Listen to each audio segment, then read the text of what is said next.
पीयूष अपनी दो बीवियां अनाया और टीना के साथ रहता है। एक दिन की बात है जब पीयूष बहुत बीमार होता है। पीयूष बेबी, ये देखो, मैंने खास यूट्यूब पे देखकर तुम्हारे लिए ये स्वादिष्ट सूप बनाया है। ये बहुत ही हेल्दी है और इसे खाने के बाद तुम्हारी तबीयत एकदम ठीक हो जाएगी। अगर ये तुम्हारा घटिया सूप पीने से मेरे जानू की तबीयत ठीक हो जाती तो फिर डॉक्टर ने गोली क्या अचार डालने के लिए दी है क्या? बेवकूफ कही की। टीना, ज्यादा मुंह मत चलाओ। ये दवाई लाकर तुमने कोई बहुत बड़ा तीर नहीं मारा है। तुम अगर मेरे बेबी से सच्चा प्यार करती ना तो तुम भी उसके लिए कुछ ना कुछ बना कर लाती, लेकिन नहीं, तुमने ऐसा कुछ भी नहीं किया। ओ जस्ट शट अप। मुझे अच्छी तरह से पता है कि मेरे जानू के लिए क्या सही रहेगा। जानू, चलो उठो, बैठकर ये लाल गोली खाओ। अरे ओ पागल खाने से छूटी हुई दिमाग से पैदल औरत, उसे अभी लाल गोली नहीं देनी है, बल्कि ये पीली वाली गोली देनी है और ये लाल वाली गोली रात में देनी है। अरे तुम चाहे कितना भी नाटक करो, हो तो तुम मंद बुद्धि है। अबे ओ भूतनी, ज्यादा दांत मत दिखा वरना मैं तेरा सिर फोड़ दूंगी। खुद को ज्यादा शानी मत समझ। पीयूष बेबी को अभी ये लाल वाली गोली ही देनी है, समझ गई ना? नहीं, ये रात को देनी है, अभी इसे पीली वाली देनी है। अरे चुप रहो तुम, मैंने कहा ना लाल वाली देनी है, नहीं पीली वाली, लाल वाली। अरे बंद करो अपना ये लाल पीली वाला तमाशा। एक गोली के लिए तुम दोनों इतनी बहसबाजी कर रही हो। अरे इतना झगड़ने से अच्छा तो यही होगा ना कि तुम दोनों उस प्रिस्क्रिप्शन में देख लो कि डॉक्टर ने उसमें क्या लिखा है। तुम दोनों में तो इतनी सी भी अक्ल नहीं है। दो दो बीवियां होने के बावजूद भी मेरा तो कोई फायदा नहीं है। क्या फूटी किस्मत लाई है मैंने। देखो जानू, यही कब से गला फाड़ फाड़ कर चिल्ला रही है, बेवकूफ कही की। अबे ओ पगलेट, ये देख, पीली गोली ही देनी है। बढ़िया है पीयूष बेबी की बेबी कहने वाली। बोल मत, मैं इसकी पहली बेबी हूँ और मैं हर एक काम में हमेशा तुझसे आगे ही रहूंगी। गधी कही की। अनाया और टीना दोनों भी पीयूष के सामने खूब लड़ती है। फिर एक दिन जब टीना और पीयूष की एनिवर्सरी होती है तभी, हैप्पी एनिवर्सरी जानू, I love you so much. ये देखो, मैंने तुम्हारे लिए तुम्हारा फेवरेट प्लम केक बनाया है और ये सारी सजावट भी मैंने ही की है। अरे वाह टीना, ये सजावट तो वाकई में बहुत सुंदर बनी है। क्या कमाल का केक बनाया है तुमने। सच में टीना, मजा ही आ गया। बाय द वे, ये लो तुम्हारा gift. Wish you a very happy anniversary my dear. Oh my God, wow Piyush, ये तो वही ब्रांडेड पर्स है जो मुझे कब से चाहिए थी, और ये diamond ring. O my God, thank you so much Piyush जानू, तुम दुनिया के बेस्ट हस्बैंड हो। यू आर मोस्ट वेलकम टीना। फिर पीयूष बाद में जब अनाया के पास जाता है तभी वह कमरे में मुंह फुलाकर बैठी होती है। अरे अनाया डार्लिंग, क्या हो गया है तुम्हें? तुम्हारा चेहरा क्यों उतरा हुआ है? तुम तो चुप ही रहो बेबी, मुझे तुमसे कोई बात नहीं करनी। हमारी एनिवर्सरी पर तुमने बस मुझे छोटे मोटे तोहफे दिए थे, लेकिन उस कागड़ी टीना को तुमने आज हीरे की अंगूठी दी है और महंगी पर्स भी। ये तुमने बहुत गलत किया है। तुमसे मैंने कितना प्यार किया, लेकिन तुमने मुझे बदले में क्या दिया है? ये आंसू। ओफो मेरी जान, ऐसा कुछ भी नहीं है। अच्छा बाबा ठीक है, अगर तुम्हें ऐसा ही लगता है ना तो मैं तुम्हें शॉपिंग पर लेकर जाता हूँ। फिर तुम्हें जो भी खरीदना है और जितना भी खरीदना है खरीद लो, पर प्लीज यार मुझसे ऐसे रूठ कर मत बैठो। देख लो, अभी वक्त है, मैं खुद के लिए डायमंड का नेकलेस लूंगी। अरे ठीक है बाबा, ले लो। अब चलो जल्दी से रेडी हो जाओ। फिर पीयूष अनाया को शॉपिंग कराने के लिए लेकर जाता है। अगले दिन, क्या हुआ टीना, आज तुमने मुझे गुड मॉर्निंग भी विश नहीं किया और तुम्हारा ये चेहरा भी कितना उतरा हुआ लग रहा है। क्या बात है बेबी? चुप रहो पीयूष, और ये अच्छेपन का नाटक मेरे सामने मत करो और चले जाओ यहाँ से। मुझे तुमसे बात करने में कोई इंटरेस्ट नहीं है। अरे कल मैंने तुम्हारे लिए कितना कुछ किया, लेकिन तुमने क्या किया? हमारी एनिवर्सरी के दिन पर तुम मेरी सौतन को घुमाने लेकर गए। मेरे इस नाजुक से दिल पर घाव देते हुए तुम्हें जरा भी शर्म नहीं आई क्या? कोई इतना नालायक और बुज़दिल कैसे हो सकता है भला?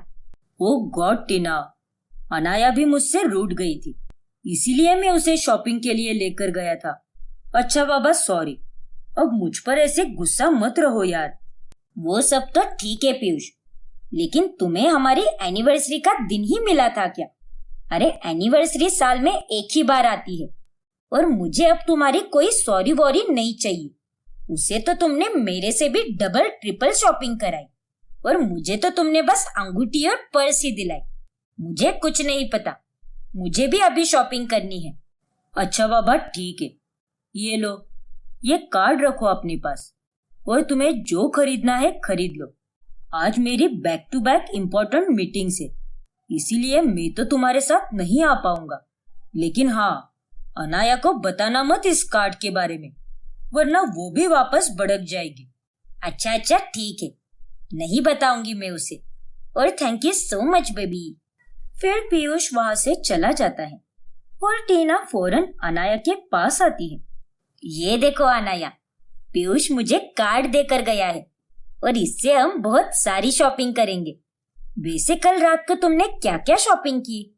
बहुत सारी टीना, मजा ही आ गया।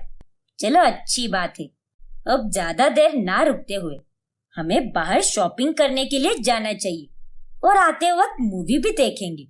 ऊपर से हमारी स्पा की भी अपॉइंटमेंट है ना। हाँ टीना, मैं अभी 5 मिनट में रेडी होकर आती हूँ, फिर चलेंगे हम बाहर। फिर टीना और अनाया दोनों साथ में घूमने के लिए चली जाती है और ढेर सारी शॉपिंग करके वो दोनों खूब एंजॉय करती है। वाव यार, आज तो एकदम अलग ही लेवल का मजा आ गया। बस पीयूष को कभी पता नहीं चलना चाहिए कि हम दोनों उसके सामने लड़ती झगड़ती है और बाकी टाइम पर एकदम पक्की सहेलियां बनकर रहते हैं। हाँ यार टीना, मुझे भी उसी बात का डर है, क्योंकि अगर उसे पता चल गया कि हम दोनों सौतन होने के बावजूद भी इतनी अच्छी सहेलियां बन चुकी है, तब वो हम दोनों को भाव ही नहीं देगा। हमें उसे पता लगने ही नहीं देना चाहिए कि हम दोनों उसके साथ सिर्फ पैसे के लिए हैं और बाकी कुछ नहीं। फिर एक दिन अचानक से उनके घर पर अनाया और टीना की ननद सास रंजना आती है और वो थोड़े ही दिनों में दोनों बीवियों का रवैया समझ जाती है। ये तो बड़ी अजीब बात है, छोटे की दोनों भी बीवियां उसके सामने ही लड़ती झगड़ती है, लेकिन बाकी के समय तो एक साथ सारे काम करती है और आपस में भी अच्छे से बात करती है। कहीं ये दोनों उसके साथ सिर्फ उसकी दौलत के लिए तो नहीं है ना? शायद यही बात है, लेकिन उन दोनों को नहीं पता कि मैं इनकी ननद सास हूँ और मैं इन दोनों का कभी सौतन कभी सहेली वाला ये ड्रामा खत्म तो करके ही रहूंगी। फिर रंजना दोनों के पास चली जाती है। अनाया टीना, तुम दोनों अपने पति से बेशुमार प्यार करती हो और ये बात हम सब जानते हैं, इसीलिए अब तुम दोनों को अपने पति के लिए निर्जला व्रत रखना होगा और ये हमारे में रिवाज है। ये व्रत हर साल गर्मी के मौसम में आता है और हाँ, निर्जल व्रत रखकर तुम्हें दिन भर में कम से कम 15 पकवान बनाने होंगे जो तुम शाम को भगवान को भोग चढ़ाओगी और फिर उसके बाद में अपने पति का खाना होने के बाद ही खाओगी। क्या? निर्जला व्रत और उसमें भी 15-15 पकवान बनाने होंगे? अरे इस व्रत के बारे में सुनकर ही मेरे पसीने छूट रहे हैं, तो फिर मैं इसे कैसे रख पाऊंगी? अरे जब देखो तब उसके सामने लड़ती झगड़ती रहती हो, उससे प्यार करने का इतना दावा भी करती हो, और जब तुम्हें अब अपने प्यार को सिद्ध करने का अवसर मिला है तब तुम्हारे पसीने क्यों छूट रहे हैं? तुम दोनों को अपने पति परमेश्वर के लिए ये व्रत रखना ही होगा। उन दोनों के पास अब और कोई ऑप्शन नहीं होता, इसीलिए उन्हें वो व्रत रखना ही पड़ता है और वो दोनों निर्जल व्रत रखते हुए 15 पकवान बनाने में जुट जाती है। अब मैं भी देखती हूँ कि इन दोनों को मेरे भाई से कितना प्यार है। यार टीना, यहाँ तो एक पकवान बनाकर ही मेरी टाइटाई फिश हो चुकी है, फिर हम 15 पकवान कैसे बना पाएंगे? हाँ अनाया, हमें पीयूष की जान की कोई परवाह नहीं, बस उसके पैसों से मतलब है। एक काम करते हैं, थोड़ा थोड़ा पानी पी ही लेते हैं। वैसे भी रंजना दीदी को क्या ही पता चलेगा। हाँ टीना, ये बात तो तूने एकदम सही कही। पी लेते हैं थोड़ा पानी।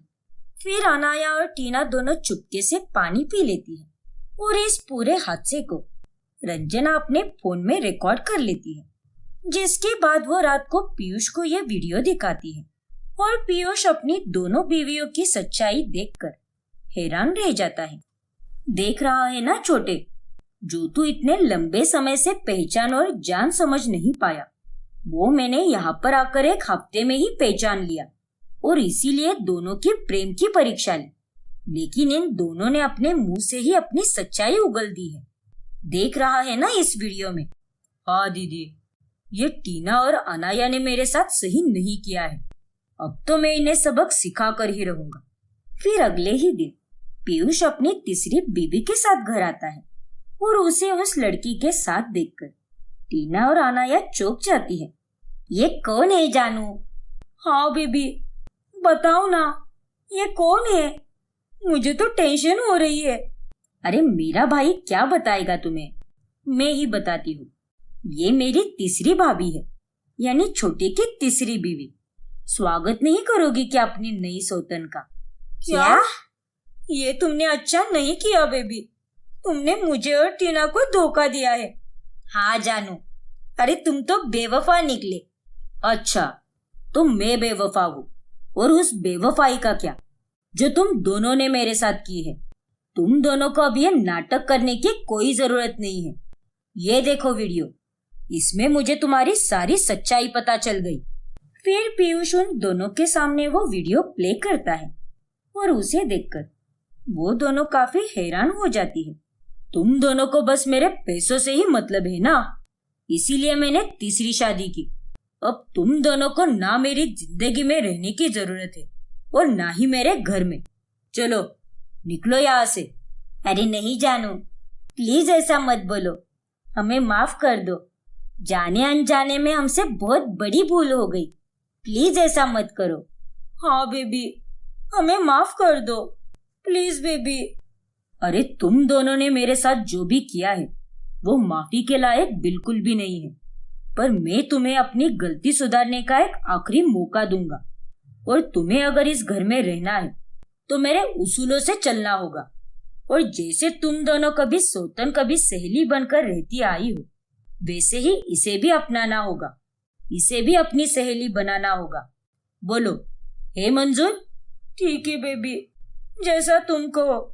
हाँ जानू, हमें बस खुद से अलग मत करो, हम इसे भी अपने साथ प्यार से रखेंगे। और इस तरह से अंत में तीनों सौतनें साथ में एक साथ प्यार से रहने लगती है और उन तीनों को भी पीयूष के हिसाब से ही चलना पड़ता है। सिया अपनी माँ मालती के साथ रहती है, उसे घर का कोई भी काम नहीं आता और जब मालती उसे कुछ सीखने के लिए कहती है तभी, सिया बिटिया चलो जल्दी से रसोई में मेरे पास आकर बैठो, आज मैं लौकी की सब्जी और पराठे बनाने वाली हूँ, उसी बहाने तुम कुछ तो सीखोगे। ओफो माँ, आप क्यों हमेशा मेरे पीछे हाथ धोकर पड़ी रहती हो? अरे बेवकूफ नालायक लड़की, ससुराल में जाएगी तब क्या करेगी? वहां पर मैं नहीं आने वाली तेरी मदद करने, सब कुछ तुझे ही करना होगा। अरे माँ, मुझे ससुराल की टेंशन लेने की कोई जरूरत नहीं है, क्योंकि तुषार अनाथ है और हमारी शादी के बाद भी मैं घर की मालकिन बनकर रहूंगी। ना किसी सास का टेंशन और ना ही किसी ननद का। और यही होता है, सिया अपने अनाथ बॉयफ्रेंड तुषार के साथ शादी कर लेती है और शादी के बाद सिया घर पर सभी काम के लिए एक काम वाली बाई रख लेती है। शादी के बाद कुछ ही दिनों में सिया की सहेली नैना उससे मिलने आती है। यार नैना, मैं तो बहुत लकी हूँ क्योंकि मुझे बिना ससुराल का पति मिला है। अभी अभी काम वाली बाई सारा काम निपटा कर गई है। और अब मैं दिन भर चिल करूंगी। सच में यार सिया, तेरी लाइफ तो बहुत ही मस्त है और एक मेरी लाइफ है जो इतने बड़े ससुराल में सुबह से लेकर शाम तक पीसती रहती हूँ। क्यों, आज क्या हुआ? अरे मेरी सास, मन तो करता है कि उसे कहीं पर छोड़कर आऊं या ओकल में डालकर उसे खूब कूटूं। दिन रात बस फरमाइश पर फरमाइश, 1 मिनट चैन की सांस लेने नहीं देती। अरे यार, सो सैड। ऊपर से मेरा लंगूर पति मेरे लिए स्टैंड ही नहीं लेता। माँ बाप और भाई के सामने तो जैसे भीगी बिल्ली बन जाता है। और मेरी चुड़ैल जेठानी, डायन है वो डायन। और जेठ और ससुर, वो दोनों तो बेल है, बकासुर की तरह ठूसते रहते हैं दिन भर। इन सब से तो मैं बहुत तंग आ चुकी हूँ।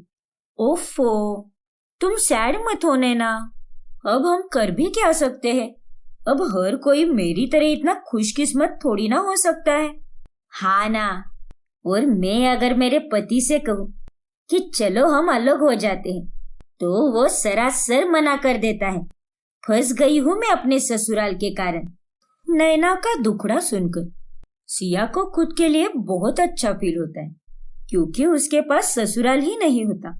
रात होने पर तुषार घर पर आता है।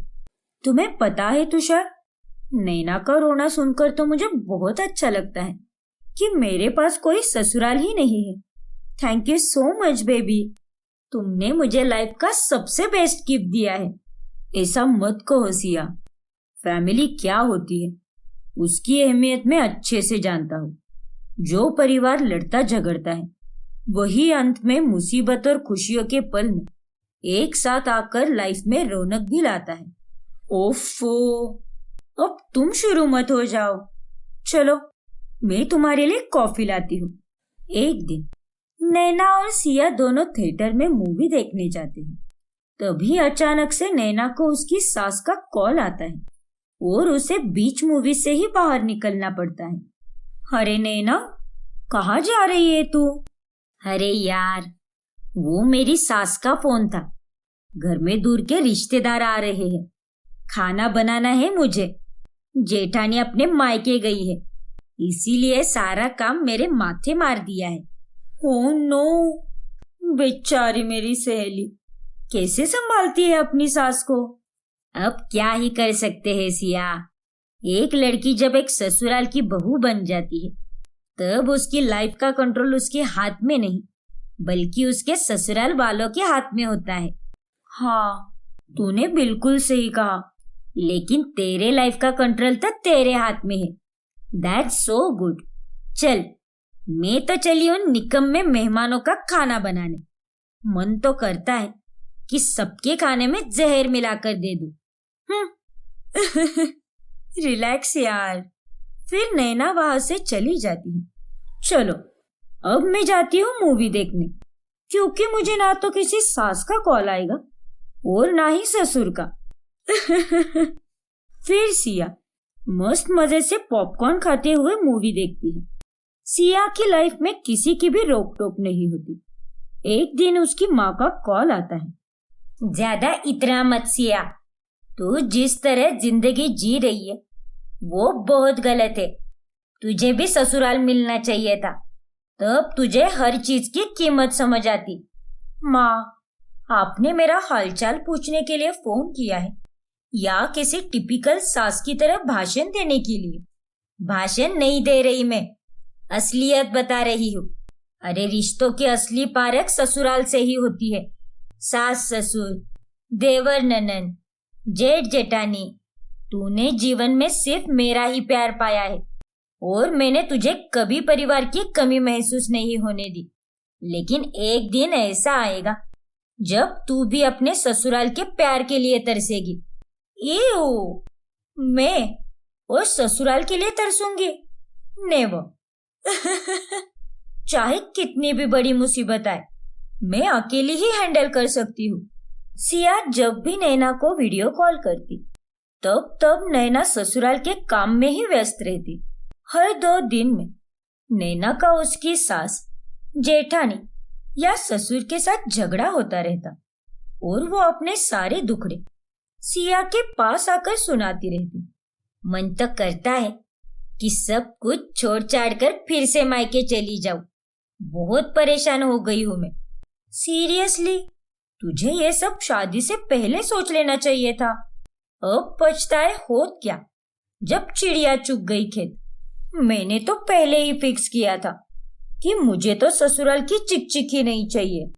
वक्त बीतता जाता है और सिया और नैना दोनों एक ही समय पर प्रेग्नेंट हो जाती है। लेकिन तभी एक दिन सिया नैना को वीडियो कॉल करती है। और बहन, कैसी है? ठीक हूँ यार, लेकिन बहुत प्रॉब्लम्स हो रही है। बेबी बम की वजह से ठीक से उठ बैठ भी नहीं पा रही। माँ के घुटनों में दर्द के कारण वो यहाँ भी नहीं आ सकती, और ऊपर से यहाँ तो कितनी ठंड है, उसे और दर्द होगा। लेकिन मुझे तो किसी भी बात की चिंता नहीं है, क्योंकि जब से मैं प्रेग्नेंट हुई हूँ तब से मेरे ससुराल वालों का रवैया ही बदल चुका है। मतलब मेरी खड़ूस सास और जेठानी दोनों दिन रात मुझे अच्छा अच्छा खाना बनाकर खिलाती है। ससुर जी और जेठ जी मेरी सेवा करते हैं, और मेरा पति, वो तो मेरी किसी बच्चे की तरह देखभाल करता है। और जेठ जेठानी के बच्चे भी छोटी छोटी चीजों की मदद करके प्यार जताते हैं। वाह यार, कितना सही है। हाँ सिया, जिस ससुराल को मैं इतना कोसती थी, आज वही ससुराल मुझे इतनी प्यार और खुशियां दे रहा है।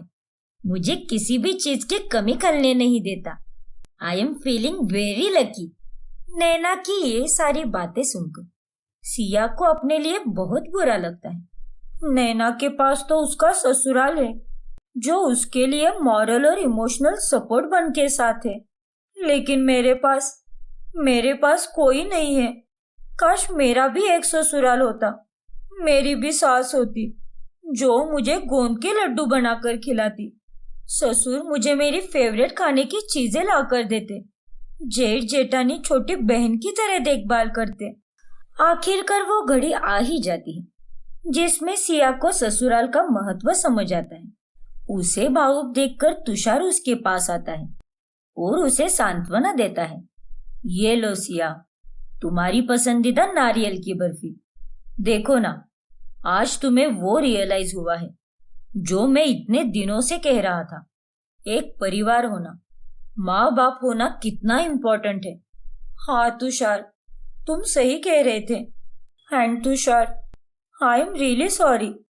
मैंने हमेशा खुद को ससुराल ना मिलने के लिए बहुत खुश नसीब समझा है, लेकिन आज मुझे इस वक्त ससुराल की सबसे ज्यादा जरूरत है। मैं आज खुद को बहुत बदनसीब समझ रही हूँ। रो मत सिया, कल हम वृद्धाश्रम जाएंगे। कई सालों से मैं वहां पर दान करता हूँ। वहां पर एक अंकल आंटी है जिनके साथ मेरा बॉन्ड काफी गहरा है। वो मुझे अपना बेटा ही मानते हैं। क्यों ना हम उन्हें घर लेकर आए, वो भी हमेशा हमेशा के लिए। क्या? हाँ तुषार, क्यों नहीं। थैंक यू तुषार, ये तुमने बहुत ही अच्छा सुझाव दिया है। जब मेरे सास ससुर आ जाएंगे तब मेरा ससुराल पूरा हो जाएगा। मुझे उनसे कुछ नहीं चाहिए, बस प्यार और केयर चाहिए। फिर तुषार और सिया उन दोनों को वृद्धाश्रम से हमेशा हमेशा के लिए घर लाते हैं और आखिरकार सिया का परिवार पूरा हो जाता है। तनु अपनी सास वसुधा, ससुर जगदीश और पति वीरेन के साथ रहती है। एक दिन की बात है जब घर के सभी लोग एक रिश्तेदार की शादी में जाने वाले होते हैं। तभी तनु नए कपड़े खरीदती है। हे भगवान, अरे तुझे देख के तो ऐसे लगता है कि तू पैदाइशी नालायक है। अरे अब और कितनी बार नए कपड़े खरीदेगी तू? जब भी किसी का जन्मदिन हो, सगाई हो या कहीं बाहर जाना हो, हर फंक्शन में तुझे तो बस नए कपड़े ही पहनने होते हैं। हाँ बहू, अरे तुम तो आधे से ज्यादा पैसे नए कपड़े खरीदी करने पर ही उड़ाती हो। और इधर हमें देखो, ये साड़ी मेरी 7 साल पुरानी है, फिर भी इसे मैं पहन रही हूँ। देखिए माँ जी, अगर मैं एक बार कोई कपड़ा पहन लूं, तो उसे दोबारा नहीं पहनती, क्योंकि एक बार पहनने से ही मेरी उस ड्रेस में काफी सारी फोटोज आ जाती है और उन्हें मैं अपने सोशल मीडिया पर पोस्ट कर देती हूँ। और अगर दोबारा से मैंने उन्हीं कपड़ों में अगर फोटोज पोस्ट कर दी, तो मेरी इज्जत की तो बैंड ही बज जाएगी और मुझे अपने स्टेटस को मेंटेन रखना पड़ता है। तो मैं अपने कपड़े रिपीट नहीं कर सकती। अरे आग लगे तेरे स्टेटस को। तेरा स्टेटस तुझे खाना खिलाने वाला है क्या? यहाँ एक तरफ मेरा बेटा वीरेन और तेरे पापा जी दिन रात दुकान में खड़े रहकर काम करते हैं, और दूसरी तरफ तू है जो इनके कमाए हुए सारे मेहनत के पैसे बस अपने नए कपड़ों की खरीदारी में ही वेस्ट करती है। देखिए माँ जी, ये फालतू में अपना गला मत फाड़िए। अरे क्या हो गया अगर मैंने नए कपड़े खरीद लिए? थोड़ी ना अपने पति से कोई जेवर या जायदाद मांग रही हूँ, मामूली कपड़े ही तो है। इतनी छोटी सी बात के लिए मेरे नाक में दम करके रखा है आपने। तनु वसुधा की एक नहीं सुनती और वो नए कपड़ों को खरीदारी करना जारी रखती है। वो अपने नए कपड़े बस एक या दो बार ही पहनती है, फिर वो उसे अपनी काम वाली बाई को देती है। ये लो मुनमुन, ये कुछ कपड़े हैं, ये अब पुराने हो चुके हैं ना, तो मैं इन्हें अब वापस नहीं पहनूंगी। लेकिन दीदी, इन कपड़ों को देखकर तो ऐसा बिल्कुल भी नहीं लग रहा है कि ये पुराने कपड़े हैं। अरे ये तो एकदम फर्स्ट क्लास लगते हैं। नहीं मुनमुन, ये मेरे लिए पुराने हो चुके हैं क्योंकि मैंने इसे 2 बार पहन लिया है। अब ये कपड़े मेरे किसी भी काम के नहीं है, इसीलिए तुम इसे लेकर जा सकती हो। ठीक है दीदी, कोई बात नहीं। वैसे भी आपके कपड़े बहुत ही सुंदर है और ऐसे आप मेरे को कपड़े देते रहो, मैं खुशी खुशी आपके कपड़े ले लेगी। जब घर वालों को ये बात पता चलती है, तब वो तनु को खूब सुनाते हैं। अरे नास पीटी, तुझे कोई अकल वकल है या नहीं? बस अपने सारे कपड़े उस मुनमुन को देती रहती है। अरे तुझे पता भी है कि वो उन कपड़ों का आगे जाकर क्या करती है? अरे तू कब से उसे कपड़े देती है, लेकिन कभी एक बार तो उसने तेरे कपड़ों को पहना है क्या? हाँ तनु, पर ऐसी भी बात नहीं है कि तुम्हारे कपड़े सरोजिनी मार्केट या किसी आलतू फालतू के सस्ती दुकान से खरीदे हुए हैं। अरे तुम्हारे कपड़े तो एकदम ब्रांडेड और महंगे होते हैं और तुम तो उसे केवल थोड़े समय के लिए ही पहनती हो और फिर उसे मुनमुन को दे देती हो। हाँ बहू, और मुनमुन इतनी भी गरीब नहीं है कि वो अपने लिए कपड़े ना खरीद सके, और अगर तुम्हें अपने कपड़े ही देने हैं तो किसी जरूरतमंद लोगों को दो ना। ये मुनमुन को बार बार देने की क्या जरूरत है? तुम किसी ऐसे व्यक्ति की मदद कर सकती हो जिसके पास पहनने के लिए बिल्कुल भी कपड़े नहीं है। हे भगवान, अरे आप सबने तो मुझे कितना परेशान करके रख दिया है। अरे मैं अपने कपड़े गरीब को दूं या फिर मुनमुन को दूं, उससे क्या फर्क पड़ता है? और जब मैं उन कपड़ों को फिर कभी पहनूंगी ही नहीं, तो उन्हें रखकर क्या अचार डालूं क्या उनका? अरे वापस से क्यों नहीं पहन सकती? तूने क्या भाड़े पर कपड़े लिए हैं क्या, जो तू उन्हें एक बार ही पहनेगी? तू किसी बैरिस्टर की औलाद नहीं है और ना ही किसी राजा महाराजा के घराने की। अरे पहले जाकर दो पैसे कमा, फिर पता चलेगा कि एक एक कपड़ा खरीदना कितना मुश्किल होता है। बेशर्म कहीं के। देखिए माँ जी, आप तो ना चुप ही रहिए और मुझे भाषण देना बंद कीजिए, क्योंकि मेरे कान पक चुके हैं अब, और मैं अब इतनी भी फ्री नहीं हूँ कि दिन भर आपकी बकवास सुनती रहूं। मुझे अब मॉल जाना है और अपने बर्थडे के लिए शॉपिंग करनी है कपड़ों की। घर वाले तनु के इस बर्ताव से बहुत गुस्सा हो जाते हैं, लेकिन तनु को सबका कोई फर्क नहीं पड़ता। एक दिन जब वसुधा अपनी सहेलियों के साथ बाहर जाने वाली होती है, तभी वो एक बहुत पुरानी स्टाइल वाली साड़ी पहन कर आती है।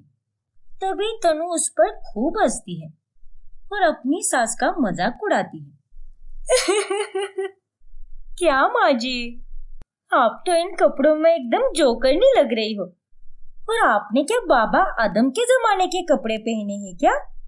क्या चॉइस है यार माँ जी आपकी, एकदम चिंदी चोर जैसे कपड़े पहने हैं आपने। हे डायन, अपने ये सड़े हुए लाल पीले चुड़ैल वाले दांत मत दिखा। और ये साड़ी तेरे पापा जी ने मुझे गिफ्ट की थी हमारे पहले करवा चौथ पर। इसे मैंने आज तक संजो के रखा है क्योंकि इससे मेरी कई यादें जुड़ी हुई है। लेकिन खैर, मैं किस बेवकूफ को ये सब बता रही हूँ। अरे तुझे क्या पता यादों का महत्व। तेरे लिए तो 2-3 बार पहनने पर ही कपड़े पुराने हो जाते हैं, तो तू क्या ही इतने साल तक संभाल कर रखेगी। बुज़दिल कही कि माँ जी, सच सुनकर सबको मिर्ची लगती है और शायद इसीलिए आप इतना तिलमिला रही हो। लेकिन मैं आपकी तरह नहीं हूँ माँ जी। कंजूसी कर करके बस पुराने सड़े हुए कपड़े पहनना मेरे बस की तो ये बात ही नहीं है। अरे आपको तो आपकी इज्जत की कोई परवाह नहीं है, लेकिन मैं आपकी तरह पागल बिल्कुल भी नहीं हूँ। मेरा तो रुतबा ही अलग है। अरे चल चल, तू और तेरा ये दिखावा तुझे ही मुबारक हो। तेरे लिए सब कुछ बस दुनिया को दिखाने के लिए ही होता है, लेकिन एक दिन तेरा यही दिखावा तुझ पर बहुत भारी पड़ेगा। ऐसे ही कई दिन बीतते हैं। फिर एक दिन वीरेन तनु से कहता है, अरे तनु, तुम्हें तो पता ही होगा ना, तुम तो मॉल में से कितने सारे कपड़े लाती हो। अभी अभी मॉल में नई पॉलिसीज निकली है। तुम मॉल से खरीदे हुए पुराने कपड़े उन्हें वापस करके उसके बदले नए कपड़े ले सकती हो। इससे तुम्हें किसी को अपने पुराने कपड़े देने की कोई जरूरत नहीं होगी। और तो और, तुम्हें उसके बदले नए कपड़े भी मिलेंगे। नहीं वीरेन, आर यू मैड? अरे मैं ऐसी चिंदीगिरी कैसे कर सकती हूँ? वो कोई एरा गेरा मार्केट नहीं है, वो एक मॉल है, मॉल। और वहां पर जाकर अगर मैंने ऐसी चिंदीगिरी की तो लोग मेरे बारे में क्या सोचेंगे कि ये मैडम पहले इतने महंगे महंगे कपड़े खरीदती थी और अब देखो इनके कितने बुरे दिन आ गए हैं जो ये पुराने कपड़े बेचकर नए कपड़े खरीद रहे हैं। लगता है तुमने और तुम्हारे परिवार वालों ने ठान लिया है कि एक ना एक दिन मेरी इज्जत का भाजीपाला करोगे। पागल कहीं के। अरे हर बार बात का बतंगड़ बनाना जरूरी है क्या? छोड़ो, तुम्हें कितना भी समझा लो, लेकिन तुम कभी नहीं सुधरने वाली। अरे अगर समझने वाली बात होगी तभी तो बात को समझूंगी ना। जब बात ही बेसर पैर की है तो उसे क्या खाक समझूंगी मैं? इडियट कहीं के। फिर कुछ ही दिनों बाद जब तनु का जन्मदिन होता है, तभी वो फिर से एक दिन के लिए 3 जोड़ी अलग अलग जूते और नए स्टाइलिश कपड़े खरीदती है। और उस दिन वसुधा तनु को एक प्यारा सा ड्रेस गिफ्ट करती है। ये लो तनु बहू, मैंने तुम्हारे लिए ड्रेस लाया है। हम दोनों की तरफ से ये छोटा सा जन्मदिन का तोहफा। वाह माँ जी, ये ड्रेस तो बहुत ही सुंदर है। थैंक यू सो मच माँ जी, जो मुझे आपने इतना प्यारा सा ड्रेस गिफ्ट किया है। और इसकी डिजाइन भी कितनी यूनिक और शानदार है। तुम्हें पता है बहू, तुम्हारी माँ जी ने ये ड्रेस अपने हाथों से बनाया है, वो भी तुम्हारे ही पुराने कपड़ों से, जिन्हें तुमने अलमारी में कब से बंद करके रखा है। हाँ तनु, माँ तो सच में कमाल की आर्टिस्ट है। आखिर क्या ड्रेस बनाया है उन्होंने, सच में बहुत ही सुंदर है। अरे यार, क्या माँ जी आप भी, सच में। अरे कंजूसी करने की भी कोई हद होती है। एटलीस्ट आज के दिन तो आप मेरे ऊपर 2 पैसे खर्च करती और कोई नया ड्रेस दिलवाती, लेकिन नहीं, आपने ये पुराने कपड़ों से ही मुझे तोहफा दिया। वाह बहू वाह। अरे अभी 2 मिनट पहले तू तो इस ड्रेस की कितनी तारीफ कर रही थी और अब पल में बदल गई। देख बहू, समझ मेरी बात।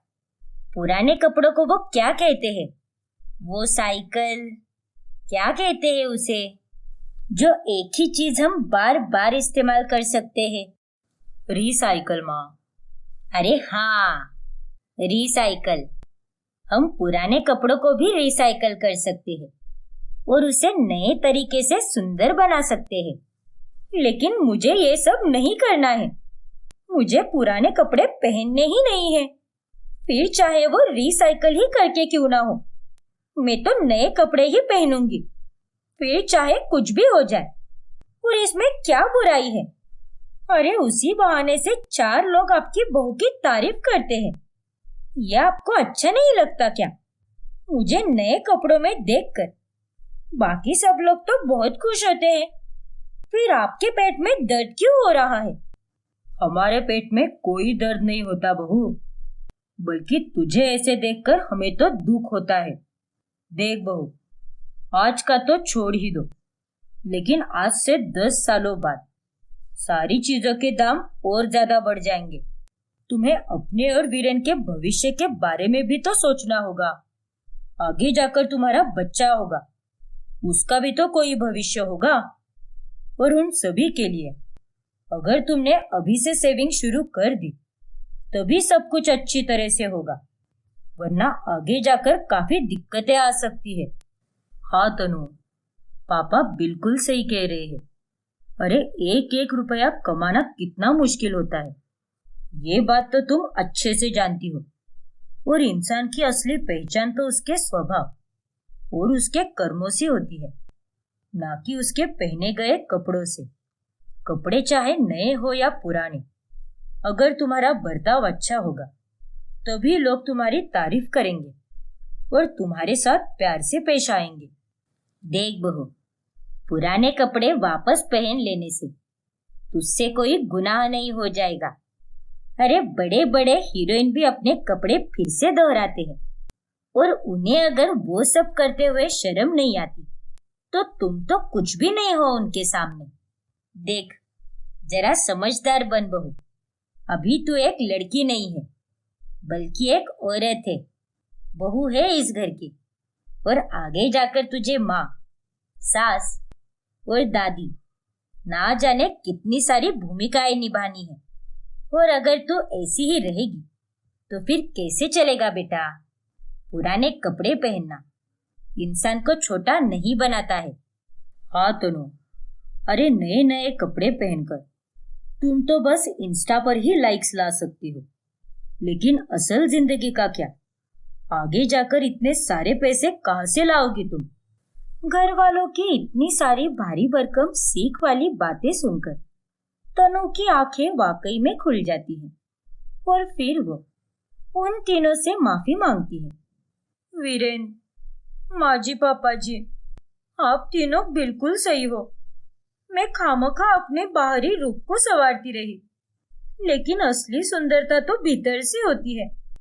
और पुराने कपड़े पहनने में कोई भी शर्मिंदगी नहीं होनी चाहिए। और अब से मैं आप लोगों की हर एक बात अपने जीवन में लागू करूंगी। मुझे माफ कर दीजिए। आज तक मैंने आपके बहुत पैसे वेस्ट किए हैं, लेकिन अब से नहीं। तनु की बातें सुनकर सभी घर वाले उसे माफ कर देते हैं और उस दिन के बाद से तनु पुराने कपड़े पहनना शुरू कर देती है।